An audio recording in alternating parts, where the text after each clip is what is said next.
If I can do it in 1 week, magre-resign ka? Yes. O sige, call ako. Call ako. I'm telling you, pinapahirapan nyo ang sarili nyo. Ito, cesarean section, 23,000 to 58,000 pesos. Sa Fabella, 37,000 pasok. Sa Makati Med, 18 to 240,000. All you have to do is ask Makati Med to average that for you. You send the survey forms, they send it back. You're talking about 160 hospitals. Kayang gawin ng 1 linggo yan. Pinapahirapan nyo sarili nyo. So, 2024, that's 9 years hindi kayo nag-survey.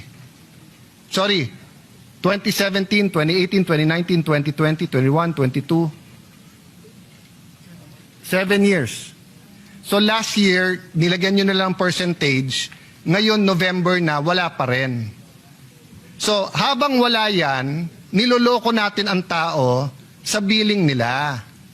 Kasi announce tayo ng announce na don't worry, may PhilHealth, lahat kayo, membro, may zero billing, may billing, may ganitong programa, etc. Litong-lito na sila. Diba? So why don't we simplify it? Oh, so assuming we do it your way, when will you get the average? When will you get the cost analysis survey results? Middle of 2026. If I can do it in 1 week, magre-resign ka? Yes. O sige, call ako. Call ako. So, Mr. President, we will meet tomorrow. And I will bring an IT expert. You bring the list of the 160 hospitals and all of this case rate. Okay? No, sir, hindi pwedeng tungo-tungo lang dito sa Senate. Seryoso tayong pinag-uusapan.